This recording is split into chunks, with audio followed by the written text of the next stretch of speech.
Hello, fellow First Churchers. Hello. Good morning. Oh, everybody's chatty at 10:30. I love it. Good morning. My name is Donna Ruvolo, and I am a member of your parish board here at First Church. Welcome, everyone.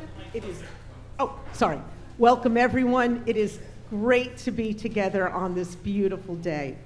A few announcements before we get going. Pursuant to a call by Bruce Kazuma, President of the Parish Board, you are hereby notified that the annual meeting of the First Church in Belmont, Unitarian Universalist, will be held on Sunday, June 7th at 11:30 a.m. for the election of officers, approval of next year's budget, and the transaction of such other businesses as may lawfully come before the meeting. Now's the fun part. Hereof, fail not, and make due attendance at said meeting and time. Today is a big day at First Church. Today's wonderful worship is followed by Belmont Pride at 1 o'clock, and the ordination of Kyle Belmont here at 4. So please do make a day of it. And it will be a joyful, lovely, hopefully dry day. Everyone is welcome for all of these events. Next week and on into the summer, we'll have worship at 10:30 a.m. And next week, we are outdoors, welcoming new members and celebrating our flower communion. So you're invited to bring a flower, either from your yard or something beautiful that you bought, and together we'll make a huge altar of flowers, and then you bring home someone else's flowers. It's a lovely service, and it will be followed by our annual meeting. Please be sure to come to both. And every Friday into this summer and into this spring, from 5 to 6 p.m., the Social Action Committee will be hosting Friday night standouts against ICE and for democracy. This past Friday night, over the course of the hour, the standout tracked more than 400 beeps and waves of support in 1 hour. It was amazing. It's an uplifting hour with kindred spirits, showcasing our commitments, so please come by. And coming up soon, we have our summer services that are always engaging and interesting. Posters are up with the schedule. Now, anytime you're in town, come by for a 10:30 a.m. service, and that would be a 10 a.m. service in the parish hall, and enjoy another wonderful summer of worship. And then in the fall, we have Sandy Island from Friday, September 18th through Sunday the 20th. Come by the table at coffee hour, mark your calendars, and join us. It's a lovely time in a beautiful place with lots of great folks, and it will fill up quickly, so make your plans and register soon. And as you all know, so much more. Be sure to check out our website or weekly newsletter, The Unitarian, for more information, and always feel free to ask anyone questions. And for now, let's take a deepening breath and arrive at this beautiful place surrounded by abundant love. Come, let us worship together.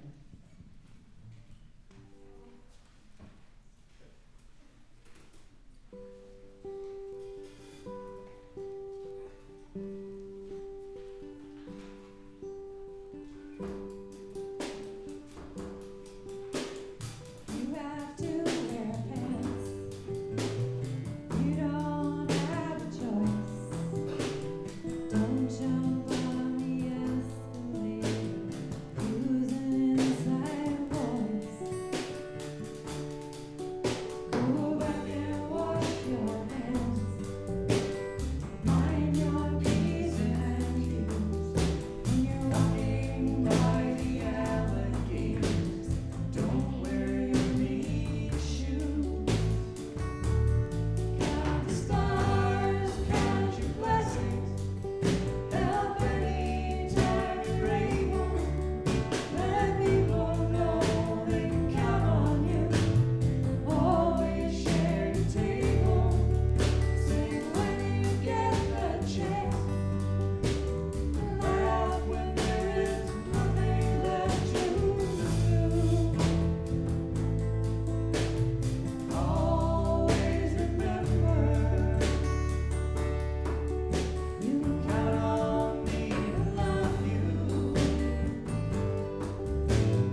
Thank you, Heather and band.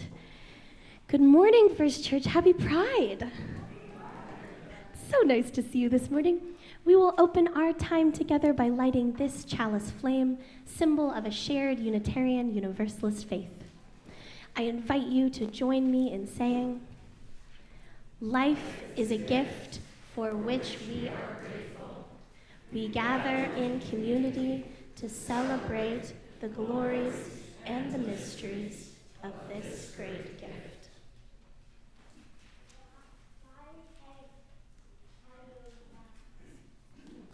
While I light our chalice, I invite you to rise as you are comfortable this morning to join in our opening hymn, number 21, For the Beauty of the Earth, number 21.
My name is Reverend Martha Durkee Newman, and I have the absolute delight of serving as your assistant minister for Lifespan Faith Formation.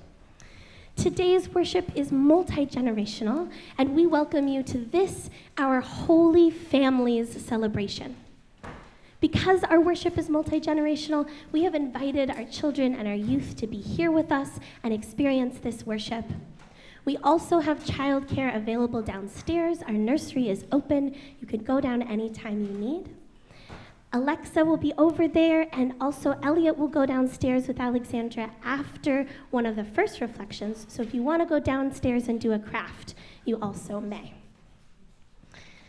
Today's worship, we are looking at all of the different ways that you get to be and become a family. We affirm and celebrate that in our community exists such a diversity of ways that you can be and participate in a family. Each one of our experiences with where the family we came from, the family we've chosen for ourselves, the family that's been chosen by the universe for us, all of those experiences are different. However you arrive here, from whatever context and with whatever you are carrying, that is good and welcome and known here. You will get to hear reflections in this service from members of your own community about their experiences of being and becoming a family. In Unitarian Universalism, we don't believe that your clergy are the ones who hold all the wisdom. We know 1 to 2 things between the two of us, but we believe that spiritual knowledge arises from within the people. So we invite you to listen as you hear these reflections this morning, knowing that together we know more about what's possible within the human experience than apart. This morning's worship is celebration. This morning's worship is reflection. This morning's worship is invitation. We are so grateful that you are here. We will now invite forward the Page family to share our first reflection.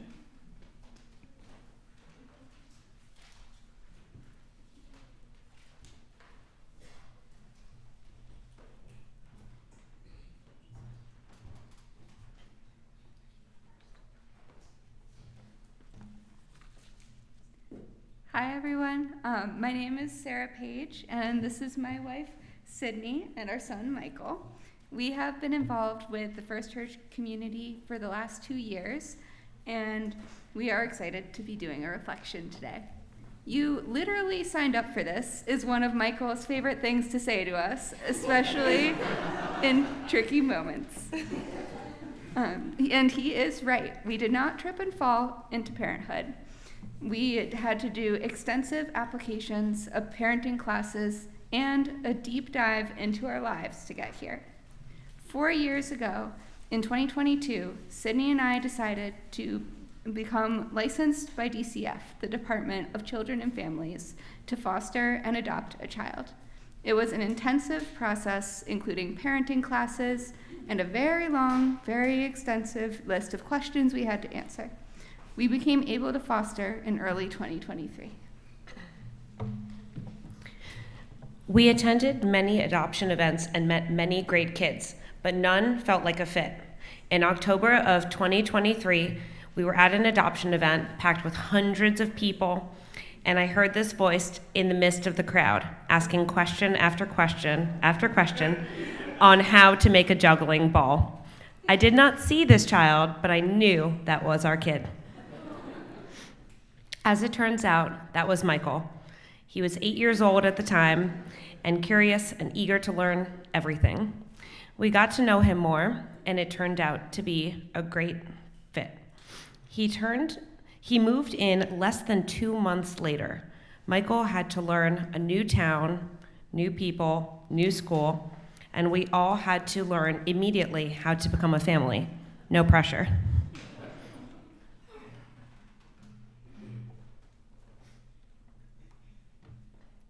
Fast forward a year and a half later to April of last year, and we got to adopt Michael.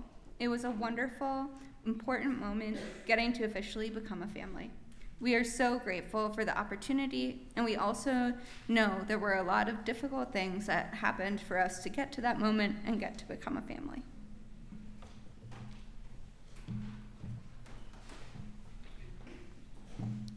For us, family is chosen and found. We choose each other every day, through the tricky times and great times. We have grown a lot as a family, thanks to this community. Shout out to Donna. And have so much time and so many things to experience together. We feel fortunate Michael gets to have a relationship through open adoption with his biological parents and siblings. We are so happy to be part of this celebration, and we will wrap this up from a few words from Michael.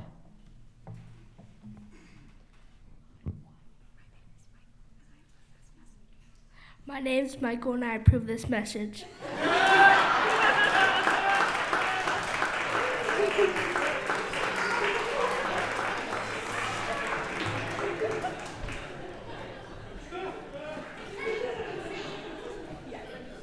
The children. Thank you so much, Pages. Yes. Children, you are invited to stay and participate, and if you'd like to go with Elliot to do a craft, now is the moment for that. Just make sure if you're going to be downstairs, we know that you're downstairs, and if you're going to be upstairs, you check in with Alexandra.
Told you I always trip. Yep, there we go. Okay.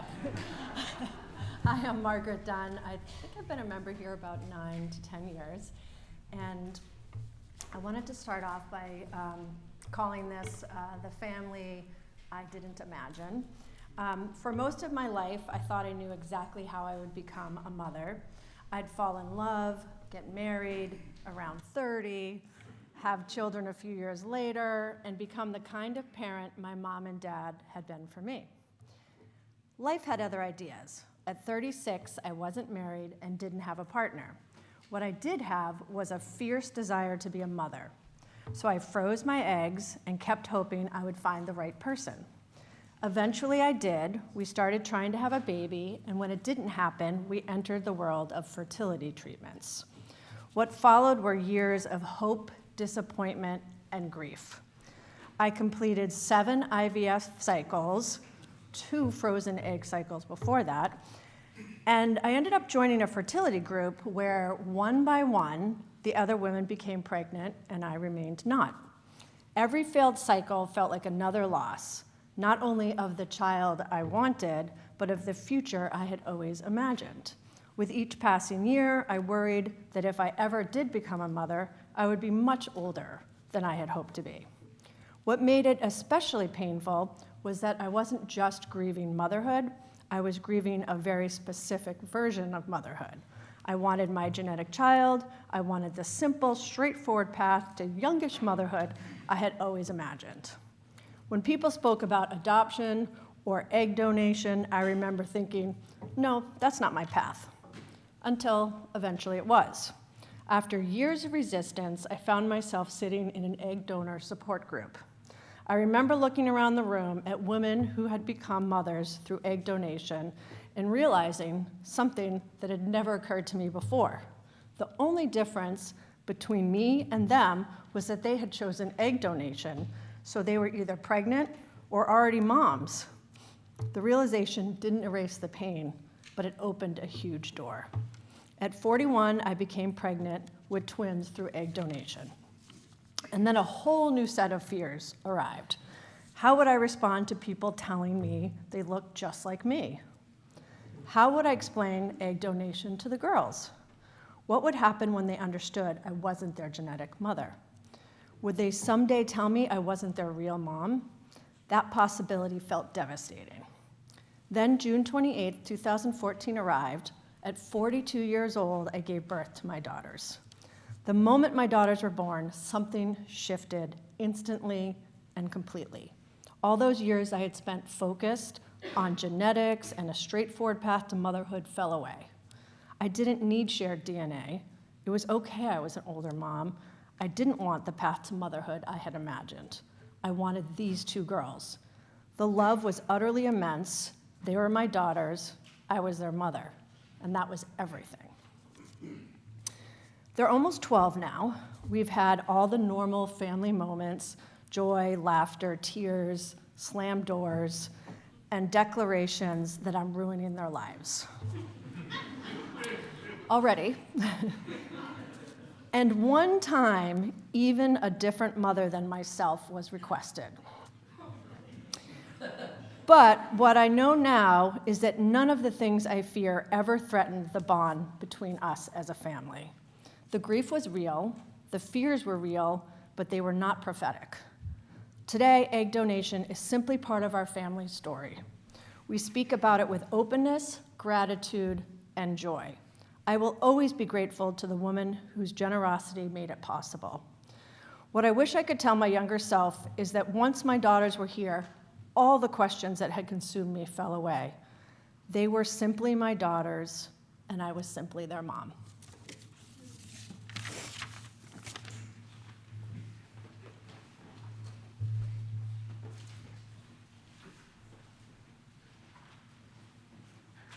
This is the time in our service where we invite forward an offering to help support the church and our partners in the wider world. This month, all month, we're supporting the Louis D. Brown Peace Center, an incredible organization helping to support the families of victims of gun violence. It's a wonderful organization we've been partnered with for a real long time. So we're deeply grateful for all you're about to give.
Hi, everyone. I'm Ed Siegfried, and I'm married with Kathy Lind, who is with you all here in the congregation. There. I want to tell you a story today about how valuable the support and love of families can be when you're making a major transition in your life. The title of my story is Connecting Two Families. Our marriage is the second one for each of us. In 2007, Kathy's husband, Walter, who many of you knew well, passed away from cancer.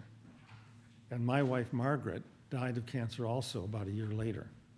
Kathy and I met while we were members of a support group for persons who had lost their spouses. Kathy and I found we had a lot in common. Besides owning bicycles and still riding them at our age, we each had 3 grown children, a boy, a girl, and another boy. My children are John, Lucy, and Tom, and some of you have known Eric, Julia, and David for a long time. We fell in love, and when the time came for us to marry, we sought our children's approval. We got it easily, for all 6 of them had spent plenty of time with us and had seen who we now had become. We built that approval and their love of us into our wedding. So on that sunny and happy August day in 2012, we gathered family and friends in our backyard. We had 4 flower girls, granddaughters Ursula, Georgia, Vivian, and Charlotte. Our grandsons, Ivor, Otto, Ben, Walter, and Elliot, would have been excellent ushers, but they were much too young. You actually have to know how to walk to be an usher.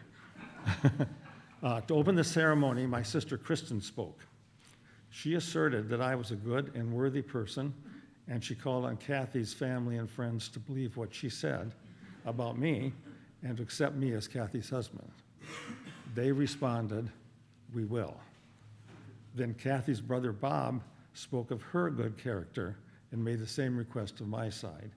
He got an equally enthusiastic response. In Massachusetts, any adult can arrange to be an officiant, that's the term, officiant, for performing a wedding. It's kind of like a one-day license. So John and Eric, our older sons, performed that duty. Speaking together, they referenced the power invested in them by the Commonwealth of Massachusetts, Deval Patrick Governor, to declare before all assembled that we were legally married.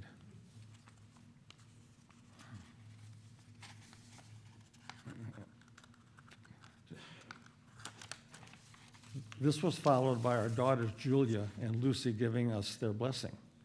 They represented both our families standing and speaking together. And our younger sons, David and Tom, then sent us forth to live good lives together now that we had gained new, bigger, and better family behind us.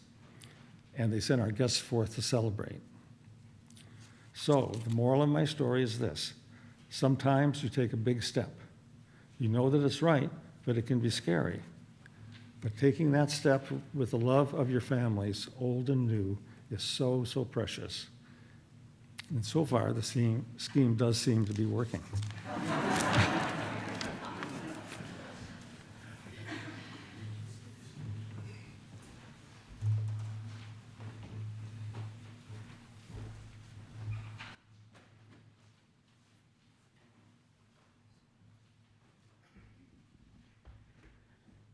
So this is the time in our service where we invite you forward to share a personal joy or a personal sorrow. I was at another service just recently and they said, for your reminding, the announcements are at the beginning of the service.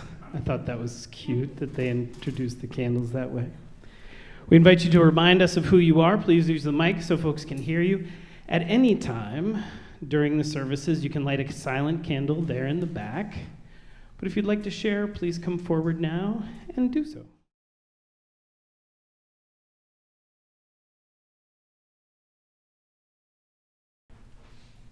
All right. I invite you into a deepening breath. Allow all that's been shared to settle into your mind and heart. And we'll hold silence together for a few moments.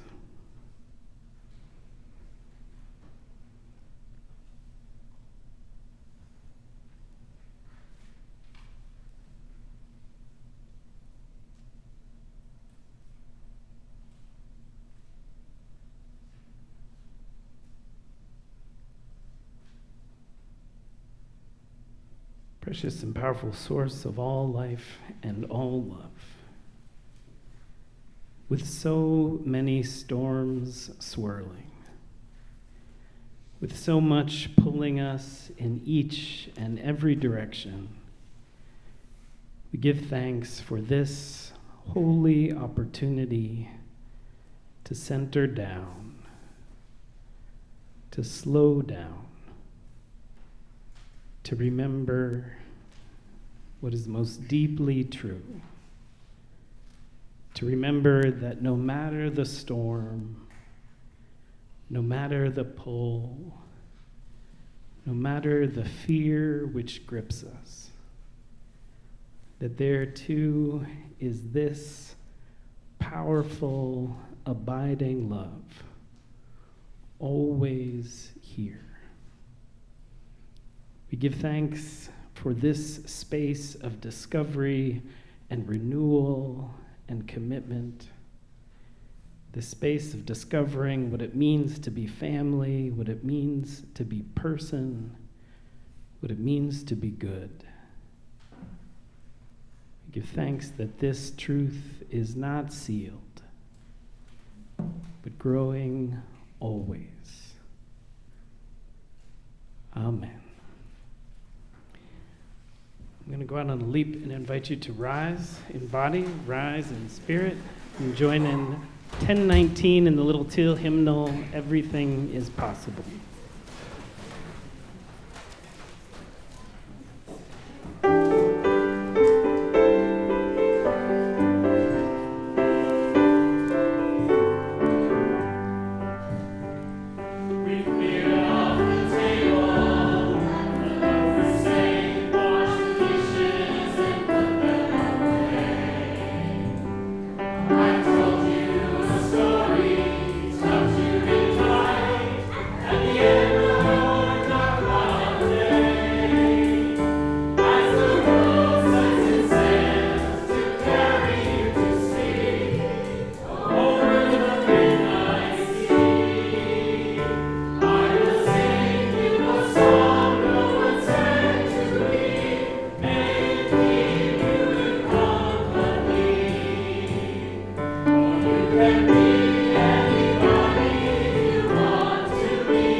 Good morning. I'm Christine O'Neill. And I'm Phil Rossoni. In the beginning, We were born within hours of each other in the same hospital. Our dads worked at the same company while our mothers worked at the same hospital. our parents never met each other. We went to the same college, where we caught glimpses of each other. But we were introduced by a mutual friend who remarked that we had the same birthday. In fact, we were born on different days in different months.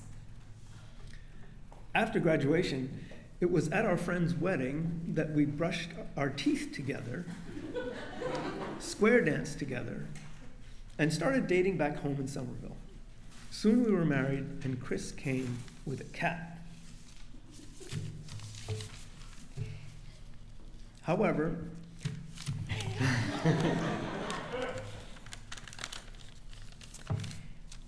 my aspirational family is the human family.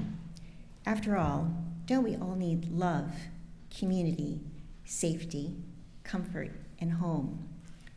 I would like to think I care as much for all the others who are not in my literal family of parents, siblings, or children. The reality is that our family is in this little household. Phil, myself, Coco, our cat, probably cat number 6, adopted from the Dunn family, and the plants growing and blooming inside and out in the garden. We tend to each other and help each other. And this little family is not just adequate, it is my rock, full of love, community, safety, comfort, and home. It's not always easy. It's actually pretty messy, but perfect in its own way. we're still on honeymoon. Actually, our 36th anniversary is on Tuesday. We hope we have 36 more years together and maybe 6 more cats. I'm so grateful for the harmony in our relationship. It means so much that we can have breakfast in bed together, explore life together, and care for each other. Our family really is a miniature human, animal, and plant community where we all try to thrive and support each other. Thank you.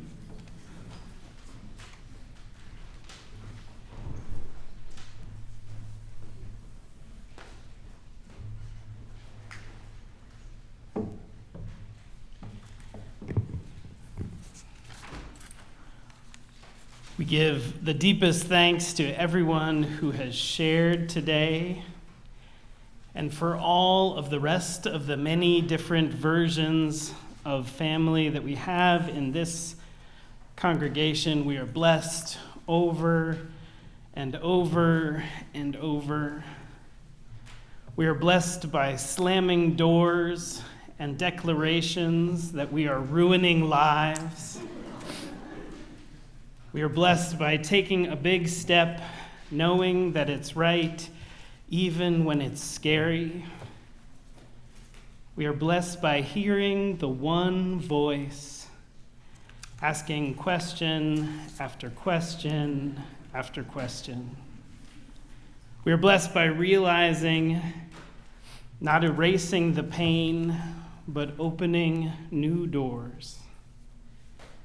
We are blessed by tending to each other, helping each other grow, being our rock. We are blessed by literally signing up for this, by being born within hours in the same hospital and in the same school. We are blessed by getting our adult children's blessing, for they had seen who we were becoming.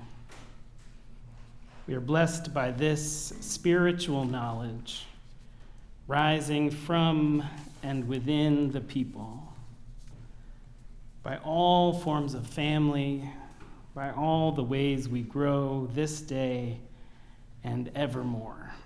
We are blessed. We invite you to rise in body, rise in spirit, and join in number 324 in the gray hymnal, Where My Free Spirit Onward Leads.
We extinguish this flame, but not the light of truth, the warmth of love, or the fire of commitment. These we carry in our hearts until we are together again. These we carry out into the world as our blessing, as our gift.